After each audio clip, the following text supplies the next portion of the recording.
आप देख रहे हैं इस समय आर पार की टक्कर और मैं हूं अमीश देवगन। और आर पार की टक्कर के थर्सडे एडिशन में आज बात होगी, प्रधानमंत्री नरेंद्र मोदी ने जेवर एयरपोर्ट का शिलान्यास किया है, उसके मायने क्या है, क्योंकि एक तरफ तो विकास की बात हो रही है, दूसरी तरफ योगी और मोदी बनाम ऑल की बात हो रही है और कांग्रेस का खड़ी है। यानी उत्तर प्रदेश के चुनाव पर व्यापक चर्चा आज आर पार की टक्कर में होगी, जिसमें कांग्रेस, बीजेपी, सपा तमाम दल होंगे साथ में और जनता जनार्दन के बीच आज आर पार की टक्कर इसी मुद्दे पर।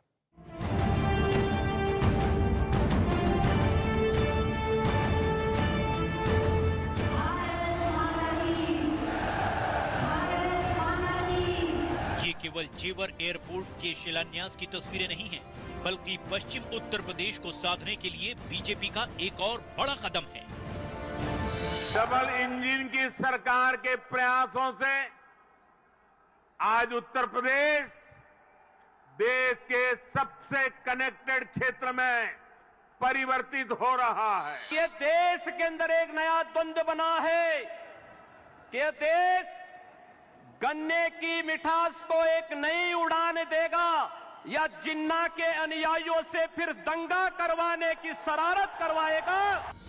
अखिलेश यादव का आरोप है कि योगी सरकार उनके कामों पर अपना लेवल लगाती है। पीएम ने इसका भी जवाब दिया। मोदी योगी भी अगर चाहते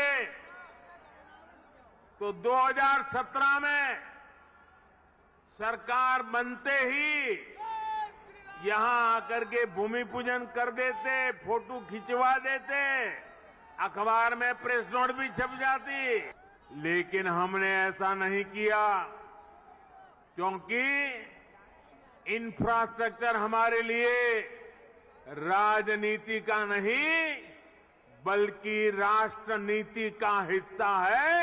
ये कैसे भारतीय जनता पार्टी के लोग हैं? एक तरफ तो हवाई अड्डा बेच रहे हैं, दूसरी तरफ हवाई अड्डा बना रहे हैं। बताओ आप इनकी बातों पे भरोसा करोगे कि नहीं करोगे?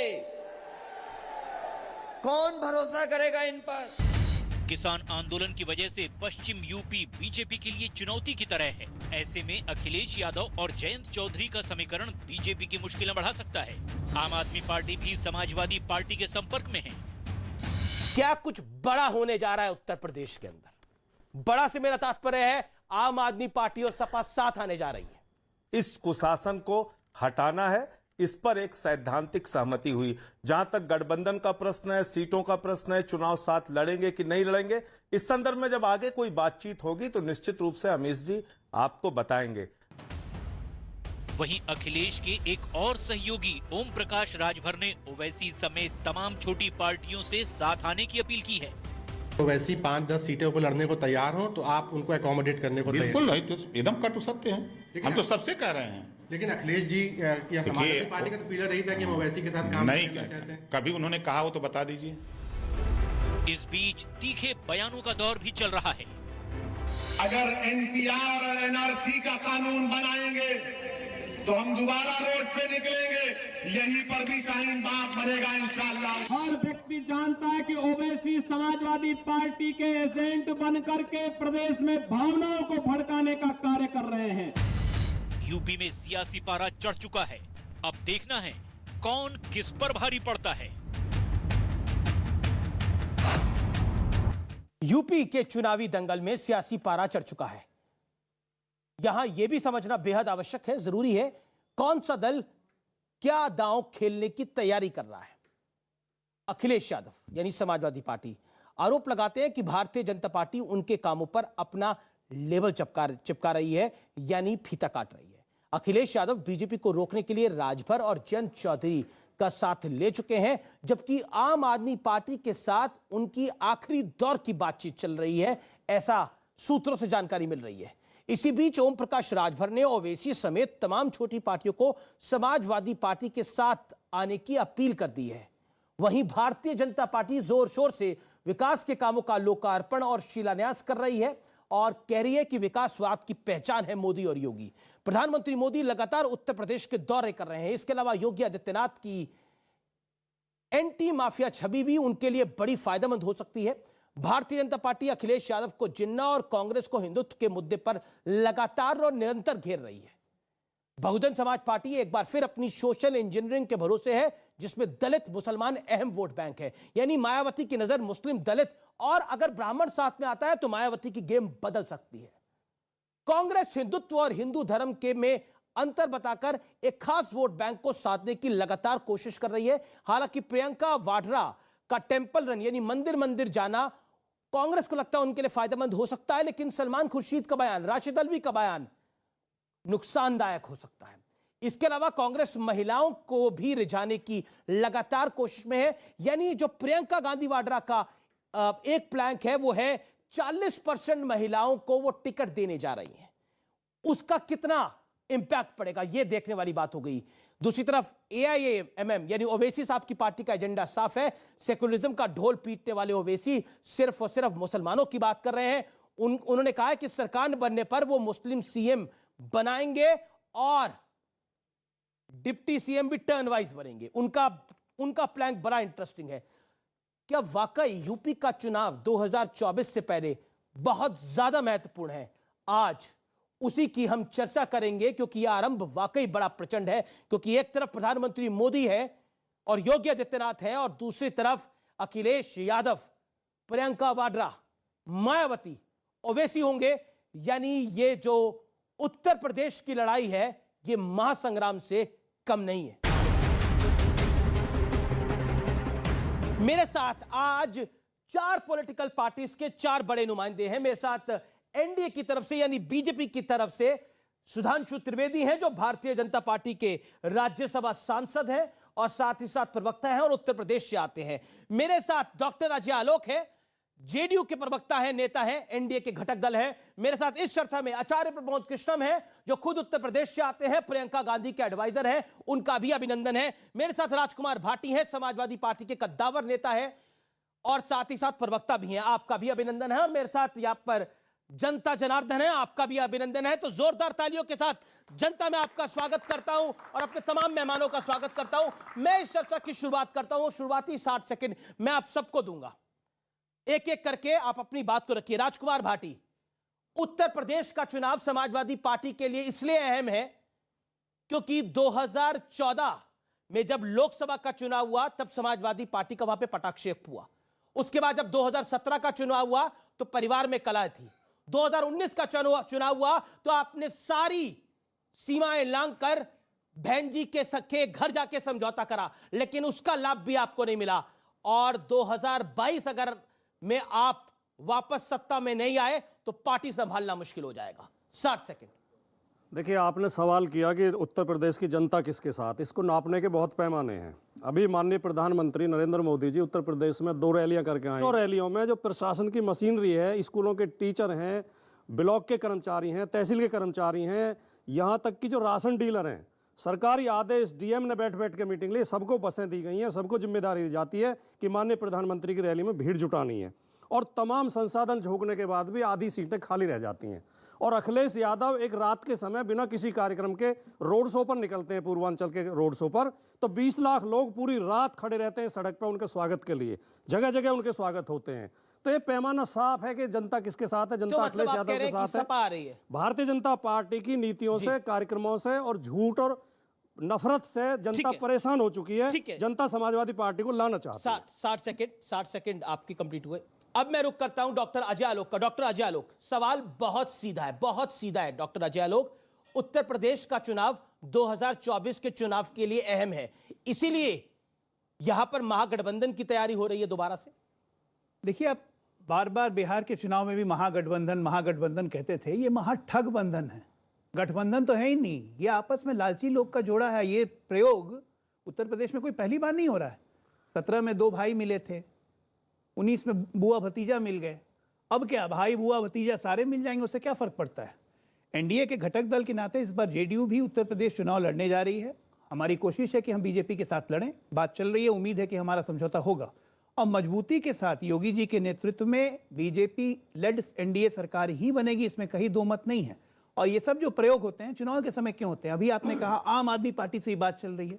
कैसे बात चल रही है भाई? समाजवादी पार्टी की जयंत चौधरी अलायंस कर लिए। एक साल पहले तक जयंत चौधरी के क्या बोलते अखिलेश के बारे में, अखिलेश क्या बोलते थे अजीत सिंह के बारे में। तो ये सब प्रयोग यूपी में चलता रहेगा। ये अपने वजूद को बचाने की अंतिम लड़ाई है इनके लिए, अंतिम लड़ाई है। चलिए, आपने अपने 5 सेकंड बचाए। मैं आचार्य प्रमोद कृष्णम आपका रुख करता हूं।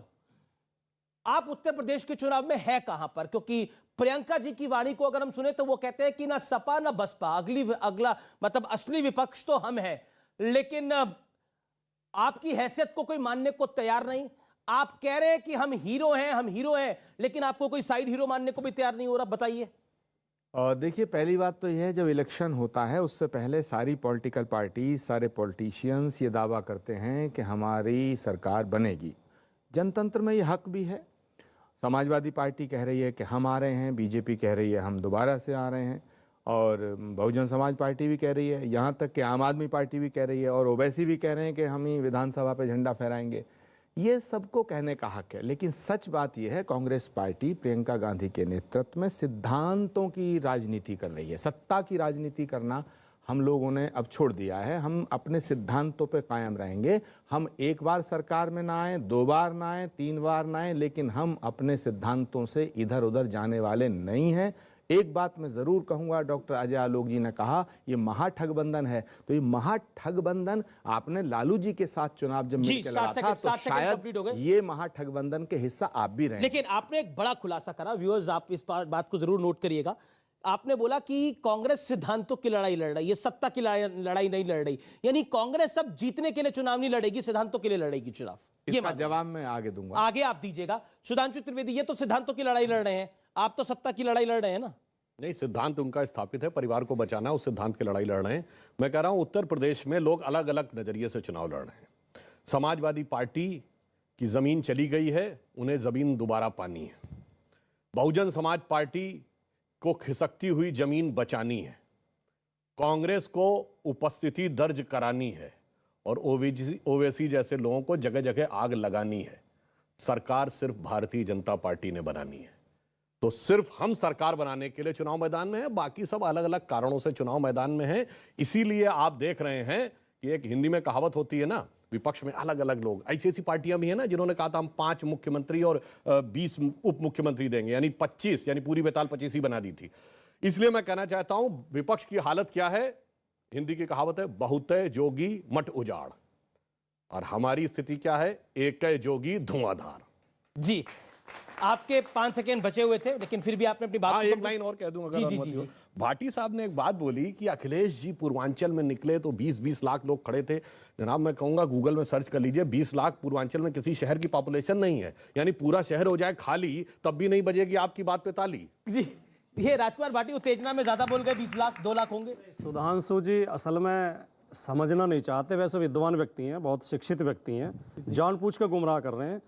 पूर्वांचल एक्सप्रेसवे 340 किलोमीटर लंबा है। पूरे पूर्वांचल एक्सप्रेस पे 20-50 शहर पड़ते हैं। उन सब जगह जो गांव पड़ते हैं, शहर पड़ते हैं, कस्बे पड़ते हैं, तो सब जगह 20 लाख लोग खड़े थे। 10,000, कहीं 20,000, कहीं 50,000। पूरे 340 किलोमीटर में 20 लाख लोग थे। मैंने नहीं कहा कि एक जगह 20 लाख लोग इकट्ठे थे। लेकिन क्या सुधांशु त्रिवेदी, चिंता की लकीरें हैं आपके माथे के ऊपर? क्योंकि अखिलेश यादव ने वो तमाम अलायंस कर लिए हैं जो 2014 में भारतीय जनता पार्टी ने करे थे। यानी राजभर भी उनके साथ हैं, आरएलडी भी लगभग साथ आ गई है। अब तो जो अलग राजनीति करने वाली थी आम आदमी पार्टी, उनको भी अखिलेश में मसीहा दिख रहा है। बताइए। देखिए, मेरा मानना है कि समाजवादी पार्टी की जो स्थिति है वो कम से कम अपनी ये हैसियत अब समझ गए हैं कि जिनकी अकेले दम पे कभी क्लियर मेजॉरिटी की सरकार थी, अब वो अकेले दम की सोच ही नहीं पा रहे हैं।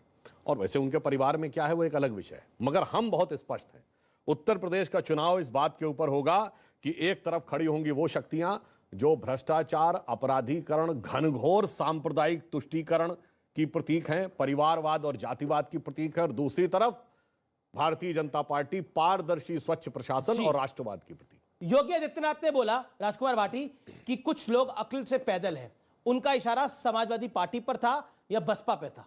उनका इशारा भारतीय जनता पार्टी के लोगों की तरफ था और अपने अधिकारियों की तरफ था। इनके अधिकारी इतने अकल से पैदल हैं कि पीछे एक विज्ञापन दिया अखबारों में पूरे पेज का, तो उसमें पश्चिम बंगाल का पुल और सड़क छाप दिया और अमेरिका की फैक्ट्री छाप दी। लेकिन मैं एक बात जरूर कहना चाहूँगा, अजय आलोक जी और सुधांशु जी विरोधाभास और आत्ममुग्धता इसे कहते हैं।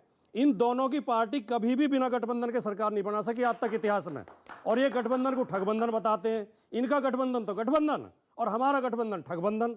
वही पार्टी आज पर हमारे इनका साथ है गठबंधन तो बीच में 2 साल ही नहीं था। हाँ। लेकिन आपने तो बसपा के साथ अलायंस करने के बाद, चुनाव के बाद जब चुनाव हार गए तो मायावती जी ने बोला कि मैं अब तुम्हारी बुआ नहीं हूं। तो मायावती के साथ तो हमारा गठबंधन नहीं है। तो था ना, करा था आपने। उससे पहले कांग्रेस के साथ करा था, तो कांग्रेस के साथ हुआ 2019 के अंदर, नहीं हुआ। पीडीपी की महबूबा मुफ्ती अब भी इनकी बुआ है। इनसे पूछे, इनके साथ गठबंधन में थी, क्या अब भी इनकी बुआ हैं? ठीक है, क्या सब शिवसेना वाले अब भी इनके फूफा हैं? पूछ लीजिए इनसे, ये बता दें। जवाब दे देंगे। वैसे शिवसेना वाले तो इनके फूफा हो चुके हैं। मगर मैं कहूंगा महबूबा मुफ्ती तो भाई जेल में है, अगर सबसे ज्यादा गरिया रही तो हम ही को गरिया रही हैं। और उसके बाद भी आपको लग रहा, हाँ ये बात हम मानते हैं कि हमने एक गठबंधन किया था, और ऐसा नहीं कई पार्टियों से किया। आपकी बात को मैं बढ़ा देता हूं, हमने अपने से धुर विरोधी रखने वाली कई पार्टियों से, बसपा के साथ उत्तर प्रदेश में गठबंधन किया, जेडीएस के साथ कर्नाटक में किया, तमिलनाडु में हमने डीएमके के साथ किया, मगर एक बार भी अपना मुख्यमंत्री बनाने के लिए नहीं किया।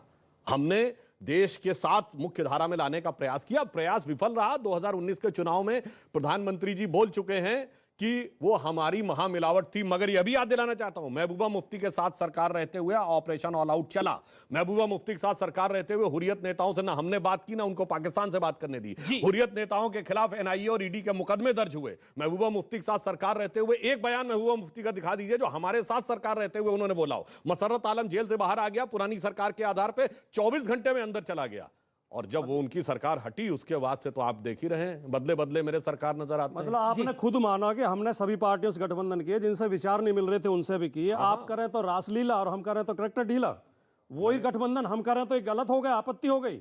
और महबूबा तो क्या, चलिए बिल्कुल आपकी बात तो बोला ना एक बार। अब इस बारी रासलीला कर रहे हैं, कैरेक्टर ढीला कर रहे हैं इस बारी वाले अलायंस के अंदर। एक सेंटेंस सवाल आप ही के जवाब से सवाल निकल के आया है। इस बारी रासलीला है या कैरेक्टर ढीला है जो अलायंस हो रहे हैं? राजभर के साथ, आपके साथ, आरएलडी के साथ रासलीला या कैरेक्टर ढीला? आप ही ने बोला। महबूबा मुफ्ती के दबाव में इन्होंने 5000 पत्थरबाजों से मुकदमे वापस लिए थे कश्मीर में। महबूबा मुफ्ती तो यूपी का चुनाव नहीं लड़ रही।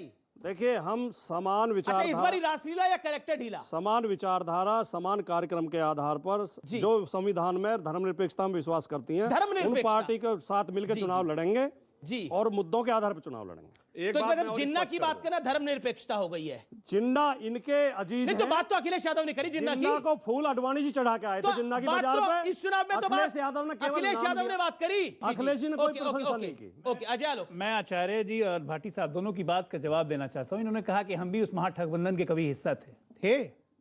पता चला हमें कि हमने गलत किया, इसलिए हम निकल गए। हमने तो हाथ जोड़ लिया, आप मानने को तैयार ही नहीं हो। आपका बहुमत है बिहार में। दूसरी बात अभी भी हो। दूसरी बात मैं इनको कहूंगा, ये प्रियंका गांधी का आपने सलाहकार इनको कहा था, तो जाके प्रियंका जी से पूछते नहीं है कि भैया कि इतने सारे करतूतों पे हमेशा झाड़ू क्यों चला देते रहते। जी वो एक बात मैं और क्लियरिफाई कर दूं, हमारा और जेडीयू गठबंधन जानते कैसा है? 2010 का बिहार विधानसभा चुनाव में ऐसा जैसे दिनों रात का, जैसे सियार सफेद का, जैसे फुल्लर पाप का, सुनिए जैसे पूरब और पश्चिम का, सुनिए तो ये आपकी सारी नीतियों के विरोधी हैं। मैंने इनका, अरे सुनिए तो कृषि बिलों के विरोधी थे, मगर गठबंधन कैसे निभाया जाता है? ये के विरोधी थे, ये सबके विरोधी हैं आपकी नीतियों के, फिर भी आपका गठबंधन है। एक बात बताएं आपको, सत्ता के लिए केवल पहली बार मुख्यमंत्री बने थे तो भाजपा सपोर्ट में बने थे कि नहीं? बोलिए हाँ या ना।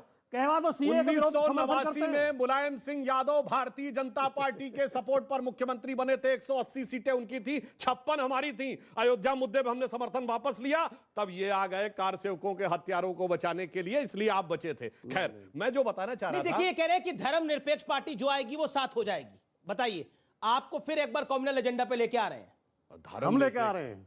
नहीं बिल्कुल। अरे भाई देखिए कितनी बड़ी बात बोल दी आपने। बोला धर्मनिरपेक्षता की छतरी के नीचे जो आएगा उसका स्वागत है। धर्मनिरपेक्ष मानते हैं इनको भी धर्मनिरपेक्ष?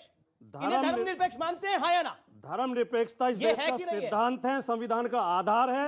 धर्मनिरपेक्षता, सामाजिक न्याय, समाजवाद इस देश के संविधान का आधार है। अगर आप उसका विरोध करते हैं तो संविधान विरोधी हैं, देश विरोधी हैं, या ये विरोध करते हैं तो ये देश विरोधी है। ये आप इनसे पूछिए। आपसे मैं पूछ रहा हूं, उनसे पूछिए। आप क्या कहते हैं? मैं धर्मनिरपेक्ष हूं, वो है कि नहीं? वो उनसे पूछिए। ये है कि नहीं? नहीं वो बताएं, आप बताते कह रहे हैं, हैं वो बताएं। आप इनके बारे में नहीं बोलेंगे। मुझे क्या पता, मैं अपने बारे में बता सकता हूँ। तो मैं धर्मनिरपेक्ष हूँ, आप भारत के संविधान में विश्वास करता हूँ। ओवैसी धर्मनिरपेक्ष है, उन्हें कहने में क्या डर नहीं, ओवैसी कहीं से भी तो धर्मनिरपेक्ष राजभर उनको साथ लेके आ रहे हैं। अब तो सुन रहे हैं कि राजभर साथ लेकर आएंगे, राजभर ने बयान दिया। राजभर गलत कह रहे हैं, बेवजह के सवालों में मत फंसाइए। सवाल है मेरा, तो राजभर गलत कह रहे हैं। हम देखिए सुनिए, राजभर को संभल के बोलना चाहिए। भारतीय जनता पार्टी और असदुद्दीन ओवैसी एक आपका और ओवैसी का साथ, बीजेपी और असदुद्दीन ओवैसी एक सिक्के के दो पहलू हैं। मेरी बात क्यों नहीं सुनना चाहते? मैं तो सुन रहा हूं आपकी बात, लेकिन अलायंस तो वो आपके साथ करने की बात कर रहे हैं। राजभर कह रहे हैं कि ओवैसी को सपा के साथ आ जाना चाहिए,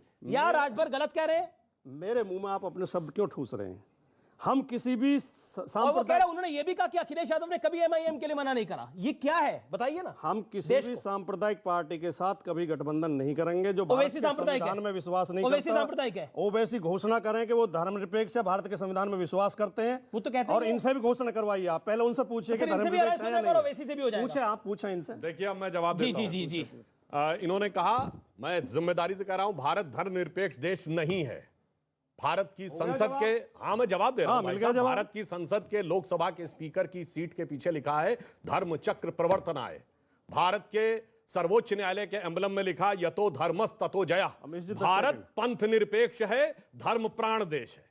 और जिस पंथ निरपेक्ष की आप बात सेक्युलरिज्म की कहते हैं, सेक्युलरिज्म भारत के संविधान का हिस्सा नहीं था। और किसी को ना विश्वास हो, जाके सेक्युलरिज्म की डिबेट कॉन्स्टिट्यूएंट असेंबली में पढ़िए। प्रस्ताव लाए थे केटी शाह, उसके बाद उसके ऊपर डिस्कशन हुआ लोकनाथ मिश्रा, एचसी मुखर्जी, जवाहरलाल नेहरू, और उसके बाद अंबेडकर जी के संविधान में वह निरस्त कर दिया गया कि सेक्युलर वर्ड की जरूरत नहीं है। मगर जब पूरा देश आपातकाल में जेल में था, मुलायम सिंह यादव जी जेल में थे, और उस समय जाके जब संविधान में, जिसे डॉक्टर अंबेडकर ने कहा संविधान का प्रियम्बल यानी प्रस्तावना संविधान की आत्मा है, इसे बदला नहीं रखता, संविधान की आत्मा बदल दी गई 42वें संविधान संशोधन में। मैं आपका भी जवाब लूंगा, लेकिन आचार्य मुझे देना। ठीक है, 20 सेकंड बोलिए, फिर मैं पब्लिक के पास भी जा रहा हूं। और आचार्य जी, मुझे भारतीय जनता पार्टी के लोगों की समझ पर बड़ा तरस आता है। क्यों? ये धर्मनिरपेक्षता को धर्म विरोधी मानते हैं। दोनों शब्दों का अर्थ समझिए। पहले हिंदी की डिक्शनरी खोलिए।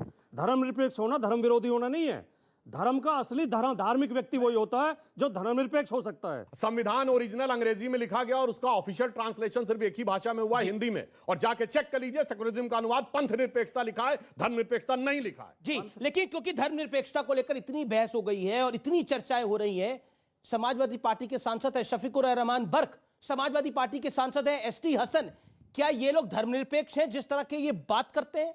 क्या ये धर्मनिरपेक्षता के चोले पहन के लोग आए हुए हैं? इस देश को निर्णय करना पड़ेगा। मैं आपकी बात आता हूं, धर्मनिरपेक्षता की जब बात होती है तो आचार्य प्रमोद कृष्णम, आपके दिमाग में क्या आता है कि शफीकुर रहमान बर्क या एसटी हसन धर्मनिरपेक्ष बातें कर रहे हैं?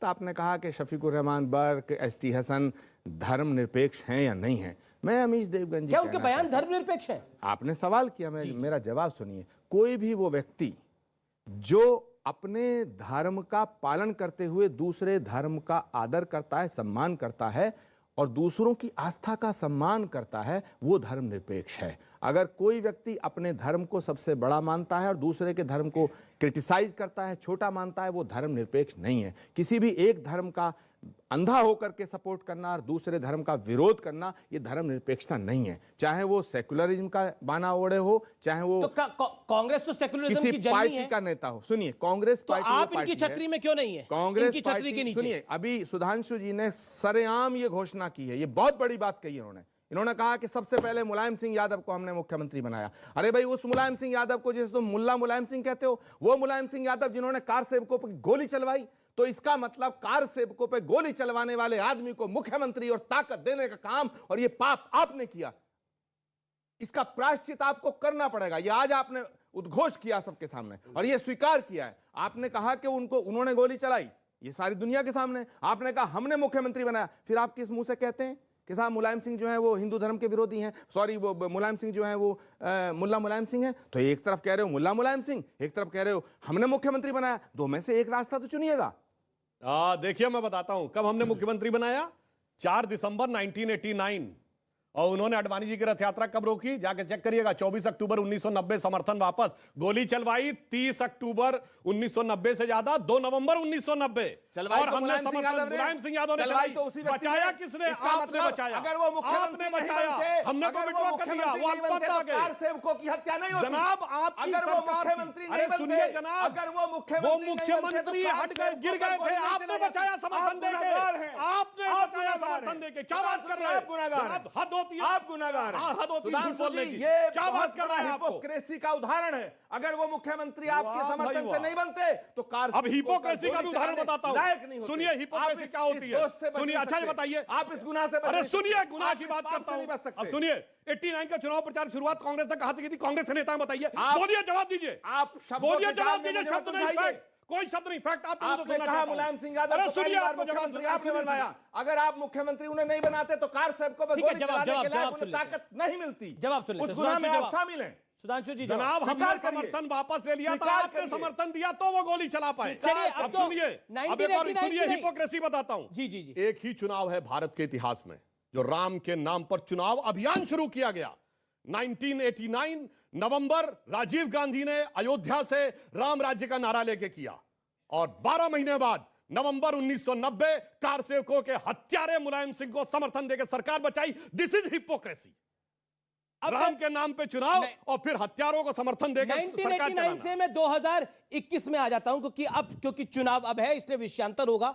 यानी मुलायम सिंह यादव ने तब क्या किया? तब मुलायम सिंह यादव थे, अब उनके सपुत्र अखिलेश यादव है। यानी काफी समय उसमें निकल चुका है, यानी गंगा में पानी बड़ा बह चुका है, ऐसा कहा जा सकता है। मैं 2021 पे आता हूं। आचार्य जी, 2021 की अगर हम बात करें, कांग्रेस के साथ ये बड़ी पुरानी कहानी है कि हमने देसी घी खाया था, हमारी कलाई सूंघ लीजिए। लेकिन अब वो ना देसी घी बचा है, ना कांग्रेस की वो कलाई बची है, ना आपकी वो हैसियत बची है। आज उत्तर प्रदेश के लिए, उत्तर प्रदेश में आप 10 सीटों के लिए तरस रहे हैं, 10 विधानसभा सीटों के लिए तरस रहे हैं। लोकसभा की एकमात्र सीट आपके पास है। आपके पास कभी सरकारें होती थी उत्तर प्रदेश के अंदर, कभी आपकी तूती बोलती थी उत्तर प्रदेश के अंदर, लेकिन आज की डेट में उत्तर प्रदेश के अंदर आपकी स्थिति इतनी कमजोर है कि समाजवादी पार्टी आपको चिमटे से भी नहीं छूना चाहती। उन्हें लगता है कि 2017 में आपको साथ में लिया तो उनकी लुटिया डूब गई थी। जवाब दीजिए। देखिए, इल्जाम लगाने को लगाया जा सकता है। समाजवादी पार्टी अगर ये कहती है कि 2017 में हम राहुल गांधी और कांग्रेस पार्टी के साथ चुनाव लड़े तो हमारी लुटिया डूब गई, तो हम भी कह सकते हैं कि हम अखिलेश यादव जी से अलग लड़ते, हमने भी नारा दिया था 27 साल यूपी बेहाल। ये विषय नहीं है। विषय ये है अमीश देवगन जी कि उत्तर प्रदेश में 32 सालों से कांग्रेस की सरकार नहीं है, और इन 32 सालों में जो हुआ है उसकी जिम्मेदारी समाजवादी पार्टी को भी लेनी पड़ेगी, बहुजन समाज पार्टी को भी लेनी पड़ेगी, और भाजपा को भी लेनी पड़ेगी। सिर्फ एक कांग्रेस ऐसी पार्टी है जो उत्तर प्रदेश में 32 सालों से शासन से बाहर है। बाकी सारी पार्टियों के सरकार बनी है और उनके मुख्यमंत्री रहे हैं। अब जो आपने बात की कि हमारी हैसियत कुछ नहीं है, जनतंत्र में सारी शक्तियां जनता में निहित होती हैं। जनता जिसे चाहे सिंहासन पे बैठाती है, जनता जिसे चाहे तख्ता पलट देती है, पलट देती है। और सुनिए, जिसमें आप कह रहे हैं इनके पास सारी शक्ति आप सुनिए, आप कह रहे हैं कि हमारी हैसियत कुछ नहीं है, बिल्कुल ठीक है, कुछ गलतियां हुई होंगी, जनता ने उसका दंड दिया, कांग्रेस सरकार से बाहर हुई, सत्ता से बाहर हुई, लेकिन किसी गलती से कुछ नहीं सीखा। अभी भी Hindutva is equal to Boko Haram, Hindutva is equal to ISIS, और अभी भी आप लोग हिंदुत्व को लेकर किस तरह की बयानबाजी कर रहे हैं। क्या आपको लगता है इसका फायदा आपको मिलने जा रहा है उत्तर प्रदेश के चुनाव के अंदर? आप तो ऐसे कह रहे हैं जैसे हिंदुत्व जो है बीजेपी ने पैदा कर दिया। भगवान राम क्या बीजेपी के सदस्य हैं? भगवान कृष्ण क्या इनके सदस्य हैं? गंगा गायत्री गंगा गौ माता ये इनका है क्या? भारत माता की जय हमारा था, वंदे मातरम हमारा था। छोड़ने किसने कैसी बात करते हैं आप? तो ये इन्होंने, और सुनो, महात्मा गांधी हमारे, सरदार पटेल हमारे, इन्होंने तो डकैती डाली हमारे ऊपर, इन्होंने तो डकैती डाली हमारे ऊपर। सरदार पटेल के बारे में लगता है स्वामी जी को पता नहीं, आचार्य जी को। आज सीधा रमैया वाली कहानी इनको बताइए, क्या बोल रहे थे? ये पटेल की मूर्ति क्यों नहीं लगाई? अच्छा रख दो, पटेल को भी रख दो। सरदार पटेल पे ये तो पटेल की भक्ति हुआ, कर्नाटक के अंदर हुआ है, ये पटेल की भक्ति है, कर्नाटक के अंदर हुआ है कि पटेल की मूर्ति क्यों नहीं रखी? बोला हमारे यहाँ तो परंपरा ही नहीं है पटेल की मूर्ति रखने का। एक गाना था हमेश, वतन की राह पे चल चला है मेरा नौजवान, तो पतन की राह पे चल चली है मेरी कांग्रेस, कोई कुछ नहीं रोक सकता है। इनको शत्रुओं की जरूरत ही नहीं है भाई, सबसे बड़े तो घर में बैठे हुए राहुल गांधी। आपको लगता है मोदी और योगी फैक्टर होगा उत्तर प्रदेश के अंदर? 100% है जी। एक तरफा चुनाव है जी, एक तरफा चुनाव है। सारी वोटें भाजपा की है, ये आप ध्यान रखिए, क्योंकि वोट विकास को है। वोट विकास को है। ओके, राजकुमार भाटी वो कह रहे वोट विकास को है और मोदी योगी एक फैक्टर है। मैं बहन जी की बात का समर्थन करता हूं, लेकिन इनसे भी तो कहो हिम्मत करा विकास में चुनाव लड़े, क्यों लेके आते हैं धर्म को? हिम्मत करिए, विकास हम तो पूर्वांचल एक्सप्रेसवे से लेके और जेवर का एयरपोर्ट दिखा रहे हैं। ठीक है। अब मैं कानून व्यवस्था पे मुद्दे पे आता हूं, क्योंकि कानून व्यवस्था एक बड़ा मुद्दा है। देखिए, गोरखपुर की जो घटना हुई है उसके ऊपर मैंने मुख्यमंत्री से भी सवाल पूछा, तब मैंने उनका साक्षात्कार किया। चाहे अजय मिश्र टेनी का लखीमपुर इंसिडेंट हुआ, मैंने उस पर सवाल पूछा, उन्होंने भी उस विषय पर जवाब दिया। कानून व्यवस्था, चाहे प्रधानमंत्री मोदी हो, चाहे जगत प्रकाश नड्डा हो, चाहे राजनाथ सिंह हो, चाहे देश के गृह मंत्री अमित शाह हो, बीजेपी को लगता है कानून व्यवस्था के मुद्दे पर योगी आदित्यनाथ ने जो काम किया है वो उनकी सबसे बड़ी पूंजी है इस चुनाव के अंदर। क्या लगता है आपको राजकुमार भाटी, आप उसी चीज पे अटैक कर रहे हैं जो भारतीय जनता पार्टी को लगता है उनकी सबसे ज्यादा मजबूत कड़ी है? क्योंकि माफियाओं के ऊपर कार्रवाई, चाहे वो मुख्तार अंसारी हो, चाहे वो अतीक अहमद हो, वो एक बड़ी कार्रवाई हुई है। चाहे बाकी कोई बड़ा नेता हो जिसने माफिया बनके जमीनों पे कब्जा करा हो, चाहे वो सपा के साथ हो, चाहे वो बसपा के साथ हो। जवाब, इतनी झूठी पार्टी झूठी बातें करते हैं, और ये माफिया के नाम पे, जो कार्रवाई के नाम पे तो बड़ा खेल हो रहा है। यहां पर जो लोग स्थापित थे, 2-4 माफिया के खिलाफ भी की होगी, मैं नहीं कहता, मैं उनका बचाव नहीं करता, आप कार्रवाई 2-4 माफिया हाँ हुई होगी, लेकिन जो लोग स्थापित थे उनके काम धंधे बंद करा के बीजेपी वालों को दिला दिए गए हैं। आपकी तकलीफ ये हो रही है? मेरी कोई तकलीफ नहीं है। क्या आप इसे अच्छा समझते हैं? मेरा तो कोई काम धंधा नहीं। दर्द तो यही लग रहा है, मेरा तो कोई ठेका नहीं। अपराधीकरण पर इनके आरोप, मैं मानता हूं ये अपना विचार रखें हम, मगर ये इनका स्थिति बिल्कुल साफ है। इन्होंने कहा ना, ये कोई चीज इनकी समस्या ठेके पट्टे इनको नहीं मिल रहे। इनकी समस्या ये एकदम मतलब है, मैंने क्या समस्या बताई? ये बताइए, फूलन देवी क्या थी?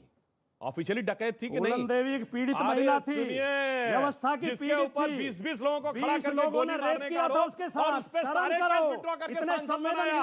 हाँ, ये देखिए, महिला के साथ अत्याचार हुआ, ये देखिए, ये बोल रहे हैं आप। फूलन देवी के सुनिए, तो इसका मतलब कोई खड़ा करके गोली मार देगा, जवाब देंगे आप उसको? फूलन देवी और आप कहेंगे कि वो नहीं हुआ, ये सांसद बनाएंगे, सारे केस विड्रॉ करके। 20 लोगों ने रेप किया, आप समर्थन करेंगे? इतने संवेदनहीन, इतना मत, इतने महिला विरोधी, इतने महिला विरोधी। अरे या वो पिछड़े वर्ग की थी इसलिए आप विरोधी हैं, या वो पिछड़े वर्ग की महिला थी इसलिए आपको घृणा है? इतना पिछड़ा विरोधी, इतना महिला विरोधी, इतना संवेदनहीन, इतना मानवता विरोधी। सामूहिक बलात्कार हुआ था उसके साथ, नंगी करके गांव में घुमाया गया था। मैं ये नहीं कह रहा हूँ, मैं वो कह रहा हूँ, वो बात सही है। तो आपका कहने का मतलब उसके बाद हर व्यक्ति को गोली मारने का हक है। और मैं घृणा करना जानते हैं, नफरत क्या तरीका है बहस करने का? आप बोल रहे थे, मैंने डिस्टर्बेंस नहीं किया। अब गलत बात कह रहे हैं, गलत बात कह रहे हैं। नहीं, गलत बात नहीं, मैं सही बात कह रहा हूँ। उसने 20 लोगों की हत्या की थी, बोलिए हाँ या ना, हाँ या ना, हाँ या ना, हाँ या ना, सुनिए, हाँ या ना। और सुनिए, 120, अरे सुनिए, जिसमें एक बात सुनिए, 120, एक मिनट, आपके मुख्यमंत्री सुनिए, मुकदमे थे। एक मिनट, अपराधियों को संरक्षण देते हैं। एक मिनट सुनिए, एक बात, अपराधियों की संरक्षण दाता केवल एक पार्टी है जो बलात्कारियों के समर्थन में तिरंगा झंडा लेकर जुलूस निकालती है, जो उसका नाम है बीजेपी। गलती हो जाती है, लड़कों से गलती हो जाती है। अब सुनिए, एक मिनट, क्या उन 20 लोगों ने रेप किया था? किस लिए मारा 20 लोगों को? नहीं हुआ था, किस लिए मारा था? आपने कहा। और दूसरी बात सुनिए, उसके साथ रेप हुआ था नहीं हुआ था, ये बताइए। हाँ हुआ था, फिर मैं बिल्कुल कह रहा हूँ, जिन 20 लोगों को मारा उन्होंने क्या किया था?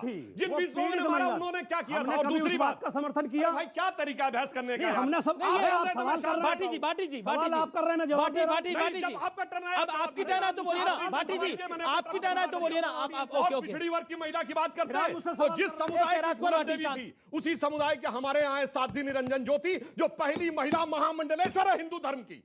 ये अंतर है कि आप एक ही बिरादरी में से किसको चुनते हैं और हम किसको चुनते हैं। और दूसरी बात, तो हम पे कोई एहसान है? फिर क्या तरीका है यार बहस करने का? हमको डिस्टर्बेंस नहीं करे। और बताइए, आपने आतंकवाद के आरोपियों के खिलाफ मुकदमे वापस करने की कोशिश कर रहे हैं। फूलन देवी शुरू कर रहा था, और बात कहां आती है कि यूपी की अदालतों में धमाके, फैजाबाद की उस समय तत्कालीन फैजाबाद में धमाके, लखनऊ में धमाके, वालों को चुन के संसद में पहुंचा करेंगे। आप धमाके वालों को चुन के संसद में पहुंचा दें। राजकुमार भाटी अपनी टर्न पे बोलिए। राजकुमार भाटी अनफेयर है ये, बाकी दो मेहमान चुपचाप बैठे हैं। ओके, उत्तर प्रदेश के संजरपुर में जाएंगे, आतंकवाद के आरोपियों घर जाके सिजदा करेंगे।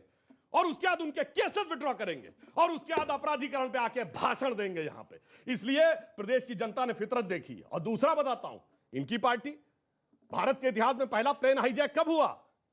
1978 दिसंबर में लखनऊ से दिल्ली जाने वाला प्लेन हाईजैक हुआ। किस लिए? इंदिरा गांधी को छोड़ दो और दोनों हाईजैकर्स को उसके बाद 80 में टिकट देकर विधानसभा में सम्मानित विधायक बनाया और 2-3 बार विधायक सांसद रहे। ये दोनों आके अपराधीकरण पे भाषण। ओके ओके, आचार्य प्रमोद कृष्ण, मेरा जवाब तो बनता है जी। आप आगे दे दीजिएगा, बाकी दो मेहमान भी है, उनका भी टर्न है। आचार्य जी, फिर मैं आपके व्यूअर्स आपके पास भी आ रहा हूं, क्योंकि लगातार आप वेट कर रहे हैं। आचार्य जी, क्या उत्तर प्रदेश की जब हम राजनीति की बात करते हैं, प्रधानमंत्री मोदी चाहे जेवर एयरपोर्ट हो, चाहे पूर्वांचल एक्सप्रेसवे हो, लगातार विकास की भी बात कर रहे हैं। ऐसा नहीं है कि सिर्फ भारतीय जनता पार्टी अन्य मुद्दों को से हारे, बीजेपी भारतीय जनता पार्टी विकास की भी बात कर रही है।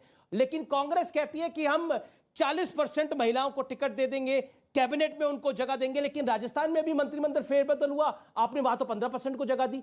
जहां आपके पास चांस है वहां आप दे नहीं रहे, जहां आप शायद आ सकते हैं, जहां आप चौथे नंबर की पार्टी है वहां आप देंगे, तो पब्लिक कैसे आप पे विश्वास करेगी? आम आदमी पार्टी आप कांग्रेस को कहती है पंजाब के अंदर कि कांग्रेस के कूड़े को हम लेना नहीं चाहते, बताइए। और देखिए 3 इंपॉर्टेंट, और वो आम आदमी पार्टी समाजवादी पार्टी के साथ आ रही है। अमीश जी, 3 इंपॉर्टेंट पॉइंट हैं। पहली बात यह है कि ये बहुत ही दुर्भाग्य है इस देश के लोकतंत्र का कि यहाँ विकास पर वोट होता नहीं है। यहाँ वोट दूसरे तरह से जाति और धर्म पर हुए हैं। उसका उदाहरण ये है कि 2009 से 2012 तक ये आगरा यमुना एक्सप्रेसवे का निर्माण मायावती जी ने कराया और 2012 के चुनाव में उन्होंने ये कहा कि भाई मैंने एक्सप्रेसवे बनाया है, मुझे वोट दो। वो 2012 में चुनाव हार गई। फिर 2017 में अखिलेश यादव जी ने कहा कि मैंने आगरा एक्सप्रेस पे बनाया है और मुझे इस पे वोट दो, तो वो चुनाव हार गए। मुझे लगता है अब योगी जी ने कहा है कि हम पूर्वांचल एक्सप्रेस पे बना रहे हैं, मुझे वोट दो, तो मुझे लगता है सुधांशु जी कुछ अच्छा सा मुझे रिजल्ट आता हो नजर नहीं आ रहा। क्योंकि 2012 में मायावती हारी, उन्होंने यमुना एक्सप्रेस वे बनाया था। 17 में अखिलेश यादव हारे, उन्होंने आगरा एक्सप्रेस वे बनाया था। पूर्वांचल एक्सप्रेस वे आपने बनाया है, योगी जी ने बनाया, तो मुझे कोई लक्षण ज्यादा अच्छे नहीं दिखाई दे रहे। नंबर 1। नंबर 2, मैं ये नहीं कह रहा विकास नहीं करना चाहिए, ये पब्लिक डोमेन में है, ये हकीकत है। दूसरी बात, अगर ये हकीकत ना होती तो ये जात पात, धर्म, अगड़ा पिछड़ा, ऊंचा नीचा, हिंदू मुस्लिम, तालिबान हिंदुस्तान, इस पे वोट ना मांगा जाता। बीजेपी का प्लस पॉइंट ये है अमीश देवगन जी, जो मैं राजनीति से थोड़ा हट के बात करना चाहता हूं, कि समाजवादी पार्टी लड़ेगी, कांग्रेस लड़ेगी, बसपा लड़ेगी, और इनके कुछ ऐसे सहयोगी हैं बीजेपी के जो दिख रहे हैं, लेकिन कुछ ऐसे सहयोगी हैं जो पर्दे के पीछे हैं, टेबल के नीचे हैं, वो इनको बड़ी मदद कर रहे हैं और वो मदद करेंगे। और उसमें कई हैं, मैं नाम नहीं लेना चाहता, मगर अभी क्या है कि जो नॉन भाजपाई वोट है उत्तर प्रदेश में, वो कई जगह डिवाइड हो रहा है, वो विभाजित हो रहा है। और बीजेपी का जो गेम है वो बहुत ही खतरनाक गेम है। बीजेपी का गेम ये है कि सामने प्रस्तुत करो विकास, सबका साथ, सबका विश्वास, और नीचे हिंदुस्तान, तालिबान, हिंदुस्तान, पाकिस्तान, हिंदू, मुसलमान। ये उस गेम में माहिर हैं और इसीलिए मुझे उत्तर प्रदेश की सूरत, एक बार 10 सेकंड और दे दो, मैं सबसे कमजोर आदमी हूं, 10 सेकंड दे दो, कि उत्तर प्रदेश का जो होने वाला चुनाव है, तो फिर हम सब एक दूसरे से लड़ते रहेंगे और इनका गेम बनता हुआ नजर आ रहा है। पर ये मैं बड़े भारी मन से इनका साथ क्यों दे रहे हैं? आपके नेता इनका साथ क्यों दे रहे हैं? हमारे नेता कौन दे रहे साथ? सलमान खुर्शीद, आपको लगता नहीं इनका साथ? अच्छा, ओके, सलमान खुर्शीद और मनीष तिवारी कल तक बहुत बुरे थे, आज इनके लिए बड़े अच्छे हो गए। एक पर्चा लिख दिया अगर उन्होंने, और मैं कहता हूं कि जब 2024 एक सेकंड, जब 2024 में सत्ता जाएगी ना, और प्राइम मिनिस्टर मोदी और इनके तमाम जो लोग हैं, योगी जी के सहयोगी, और वो किताब लिखेंगे, तो उनके किताब के उन बरखों पे भी बहस होगी। देखिए, जब वो होगा तब उस पे बहस होगी, जब वो होगा तब उस पे बहस होगी। अब उस जो है नहीं उसकी तो हम बात नहीं करें, जो अभी है प्रेजेंट में उसकी बात करें। मेरे को एक क्वेश्चन पूछना है कि पहले जो विकास का क्यों नहीं हुआ?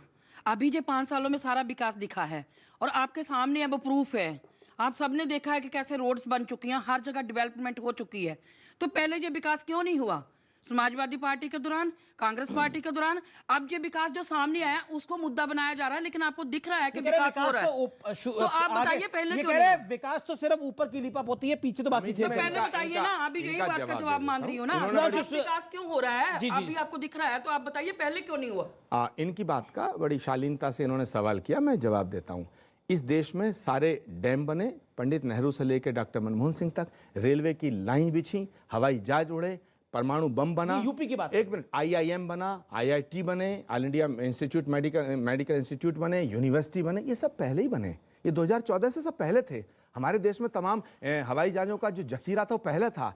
इस देश ने इंदिरा गांधी के नेतृत्व में पाकिस्तान के 2 टुकड़े हमने किए हैं। आपको विकास दिखाई नहीं दे रहा था, दिखाई 14 के बाद दिया है। ये एक दुर्भाग्य है। ठीक है सुधांशु, ये इस सवाल का जवाब जो मैडम ने पूछा है। और दूसरा, आचार्य जी कह रहे हैं विकास अब शुरुआत सिर्फ दिखा रहे हैं, पीछे गेम दूसरी चलती है, जिसमें तालिबान भी आता है, सब आता है। आचार्य जी का वक्तव्य देखिएगा, इन्होंने एक बात कही कि विकास के आधार के ऊपर चुनाव नहीं जीत पाते हैं। इससे पहले पिछले वक्तव्य में इन्होंने कहा था हम कांग्रेस सिद्धांतों पर लड़ेगी। सिद्धांत सामने आ गया कि विकास को लेकर चुनाव नहीं लड़ना था, वो जो टेबल के नीचे था। क्यों? अब मैं क्यों बोल रहा हूं? हिंदू तालिबान किसने बोला? शशि थरूर। हमारे या आपके? हिंदू पाकिस्तान किसने बोला? शशि थरूर। हमारे या आपके? हिंदू बोको हराम किसने बोला? सलमान खुर्शीद। हमारे या आपके? सुनिए, और कश्मीर अलग हो जाना चाहिए, सैफुद्दीन सोद। हमारे या आपके?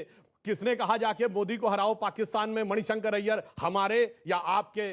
मंदिर जाने वाले लड़कियां छेड़ते हैं, राहुल गांधी। हमारे या आपके? ये नीचे नीचे नीचे नीचे तो आपका चल रहा है। और अभी भी जो जवाब आने शुरू होते हैं तालिबान और इन सब के ऊपर, वो सब बोलने वाले आपके। और इसके बाद सारे इल्जाम हम पे। जनाब, जनता इतनी बेवकूफ नहीं। और दूसरी बात, मैं एक और फैक्ट बता देना चाहता हूं, किताबों की बात इनकी मनीष तिवारी और यहां तक नहीं है।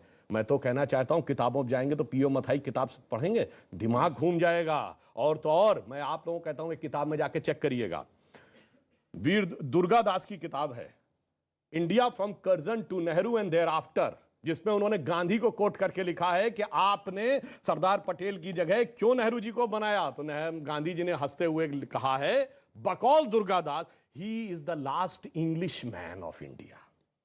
ये मुकदमा जाके दुर्गादास के ऊपर। अरे ऐसी ऐसी किताबें कि हालत खराब हो जाएगी। इसलिए मैं कहना चाहता हूं इस देश के साथ। और दूसरी बात, एक और किताबों का जिक्र हो रहा है तो मित्रों की आर्काइव को पढ़ने का तो बहुत कुछ और पता लगेगा। विकास की रफ्तार हमारी क्या थी इनके जमाने में? याद करिए 70 और 80 के दशक में 2.something%, जिसको क्या कहा जाता था? Hindu growth rate. नहीं, मैं कहता हूं वो थी so called secular growth rate. जब से सो कॉल्ड हिंदू पार्टी आई है, ग्रोथ रेट 8%, 9%, 10% नजर आ रही है। सुधांशु, भारतीय जनता पार्टी चुनाव में ये क्यों लाइन ले रही है? अगर योगी आदित्यनाथ हारा उत्तर प्रदेश के अंदर, यानी अगर बीजेपी चुनाव हार गई तो प्रदेश का हिंदू चुनाव हार गया, ये लाइन क्यों ले रहे हैं? देखिए, क्यों लाइन ले रहे हैं? हम तो लाइन विकास की ले रहे हैं, पर ये भी लाइन ले अब जनता के मन में क्या धारणा है तो जनता देख के तय करती है कि किसकी जीत का मतलब क्या होगा और किसकी पराजय का मतलब क्या होगा। ये देश की जनता बहुत प्रबुद्ध है, उत्तर प्रदेश जनता तो राजनीतिक दृष्टि से बहुत जागरूक है। आर पार की टक्कर में वक्त है एक अंतराल का। अंतराल के बाद भी ये चर्चा जारी है। वेलकम बैक, आप देख रहे हैं आर पार की टक्कर। इस समय बीजेपी एक लाइन ले रही है कि अगर योगी हारा तो प्रदेश का हिंदू हारा। अगर योगी हारा तो उत्तर प्रदेश का एक असफल मुख्यमंत्री हारेगा। ठीक है, योगी हारा तो उत्तर प्रदेश का असफल मुख्यमंत्री हारा। मैं सुनिए, उत्तर प्रदेश का विकास जीतेगा। क्यों प्रदेश की जनता ऐसा कह रही है? 2017 प्रदेश की जनता नहीं कह रही, बीजेपी कह रही है। कृपया गलत कोट ना करें। अब चलिए मैं बता, बीजेपी अब एक सही बात कोट कर रहा हूं, आप उसका जवाब दे पाए तो दीजिएगा। 2017 का विधानसभा चुनाव यानी पिछला चुनाव, कासगंज से इनके कैंडिडेट थे शेरवानी, जिनका बयान आप लोगों को याद है, अगर हमारी सरकार बन गई तो किसी पुलिस वाले की हैसियत नहीं होगी कि किसी मुस्लिम की तरफ आंख उठा के देख सके। मुकदमा चल रहा, उनके खिलाफ कार्रवाई की थी। ये आपके कैंडिडेट का बयान है और उसके लिए उसमें कार्रवाई है, बस ये काफी। और उसके बाद हादिया बयान और सुनिए एक सेंटेंस और, इन्होंने कहा विकास किया। देखिए, 2 चीजें इन्होंने गिनाई। एक, जहां पे जो लोक भवन जो जिस पे बैठते थे अखिलेश जी, जिस भवन में खुद बैठते थे उसको बढ़िया करवा लिया। जो उनका गांव था सैफई, वहां चमाचम हवाई पट्टी हो गई, जेट प्लेन भी उतर सकता है, वहां पर स्टेडियम बन गया और उसको दिल्ली और लखनऊ से कनेक्ट करने की एक्सप्रेसवे भी बन गई। कोई बात नहीं, सबका लाभ मिला, मगर आपने तो अपने गांव और अपने बैठने की जगह बनाई। योगी जी ने कहां इंटरनेशनल एयरपोर्ट बनाया? अयोध्या में, काशी का बनाया और भगवान बुद्ध की परिनिर्वाण स्थली कुशीनगर में बनाया। ये अंतर है हमारी सोच देश में कहां तक है और आपकी सोच सिर्फ अपने कुछ और किसी का सवाल आप कुछ पूछना चाह रही हैं? क्या सवाल है आपका? खड़े होइए, पूछिए सवाल। सर, जैसे आप अभी पहले फीमेल के ऊपर बात कर रहे थे, महिलाओं के विकास और उनके हक के बारे में, तो हम as a CM candidates mostly male dominating देख रहे हैं, तो क्या कांग्रेस प्रियंका गांधी को एज ए सीएम कैंडिडेट लाएगी इस पर? आचार्य जी बताइए। बहुत अच्छा सवाल है। और प्रियंका गांधी की महिलाओं में, लड़कियों में, बच्चियों में कितनी लोकप्रियता है, ये सवाल उसका एक उदाहरण है। मगर जनता पसंद आ गई आज। उत्तर प्रदेश की जनता ये फैसला करेगी कि कांग्रेस पार्टी की सरकार बने। फिर कांग्रेस के विधायकों से हम लोग चाहेंगे कि वो प्रियंका गांधी को चीफ मिनिस्टर प्रोजेक्ट करें। जी, मैं बिल्कुल आखिरी दौर में हूं और आखिरी 20-20 सेकंड आप सबको दूंगा। समाजवादी पार्टी का हर चुनाव में एक प्लान रहता था, नेताजी कहते थे MY समीकरण, यानी मुस्लिम यादव समीकरण। लेकिन इस बार इस MY समीकरण में क्या आपको लगता है कोई और वोट भी प्लस होने जा रहा है मुस्लिम यादव के अलावा? नेताजी ने, समाजवादी पार्टी ने, श्री अखिलेश यादव ने, हमने कभी नहीं कहा MY समीकरण या कोई समीकरण। ये आप पैदा करते हो, बीजेपी पैदा करती है, दुष्प्रचार करते हैं, झूठे लोग हैं, झूठा प्रचार करते हैं। सुनिए, कमाल की बात है, आप नहीं, हमने कभी नहीं कहा, आपका कभी नहीं यादव कहा। समीकरण, आप ये गलत बीएसपी का दलित मुसलमान समीकरण, ये तो जग जाहिर है सर। कमाल की बात कर रहे हैं आप। बीएसपी का प्रवक्ता हूं, आप सपा के प्रवक्ता हैं। समाजवादी पार्टी ने कभी नहीं कहा MY समीकरण, कभी नहीं कहा, ने कहा है, कभी नहीं कहा, ना कभी चलिए आप कहेगी। अपनी बात को रखिए। समाजवाद, हाँ, यस, इन्होंने नहीं कहा, सुनिए, एहसास है जिसे रूह से महसूस करो, इसलिए कहा नहीं, वो महसूस करने की एहसास बात तो है। आपको और बहुत कुछ है, एहसास तो आपको बहुत कुछ है। देखिए 15 सेकंड। हाँ, दुष्प्रचार करने वाले लोग हैं, दुष्प्रचार करते हैं। हम सब भारत, उत्तर प्रदेश का एक एक नागरिक हमारा भाई है, सबके लिए नीतियां बनाते हैं, सबको फायदा पहुंचाते हैं, आगे भी सबको बनाएंगे। ठीक है, और विकास पर अजय आलोक 20 सेकंड यूपी के चुनाव पर। देखिए, सिंपल बात है, किसी भी चुनाव में एक परसेप्शन, हिंदी में उसको अवधारणा कहते हैं जी। अवधारणा स्थापित जनता में होती है अपने कार्यों से और नेता की छवि से। नेताजी ने जो भी बातें कही होंगी, लड़कियों के बलात्कार के मामले में आज बलात्कार की बातें ये लोग कर रहे हैं, तो छवि बनी हुई है, हर एक का परसेप्शन सेट है, जनता उसी छवि के हिसाब से वोट करेगी। ओके। आचार्य प्रमोद कृष्णम, कांग्रेस को उम्मीद कितनी है उत्तर प्रदेश के अंदर? 7 आपकी अभी है, कितनी और आ जाएंगी? देखिए, मुझे पूरी उम्मीद है, लेकिन मुझे बड़ा अच्छा भी लग रहा है, अफसोस भी हो रहा है कि बिहार में तमाम बर्बादी के चर्चे पूरी दुनिया में हैं। वो अजय आलोक जी उस पार्टी से हैं, वो उत्तर प्रदेश के विकास की बात कर रहे हैं। दूसरा, मैं सुधांशु जी से कहना चाहता हूं कि ये जो किसान बिल वापस लिया है, ये हारने के डर से लिया है या दया के भाव से लिया है? ओके, सुधांशु इसी का जवाब दे दीजिए 20 सेकंड में। हार का डर था? देखिए, हम एक बात बताना चाहते हैं, अभी यूपी में ग्राम पंचायतों के चुनाव हुए थे, 75 में 67 हम जीते थे। उसके बाद आपको लग रहा है, और आप तो साहब कहीं थे ही नहीं गिनती में, उसके बाद बता रहे हैं। इसलिए मैं एक लाइन में कहना चाहूंगा कि बबुआ, बुआ और बहना, समझ रहे हैं ना आप तीनों? बुआ और बहना, सबका संकट एक है, जीत रहे हैं योगी बाबा, चूंकि नियत नेक है। चलिए, बहुत बहुत शुक्रिया आपका इस चर्चा में आने के लिए। तो फिलहाल इस कार्यक्रम में इतना ही। नमस्कार।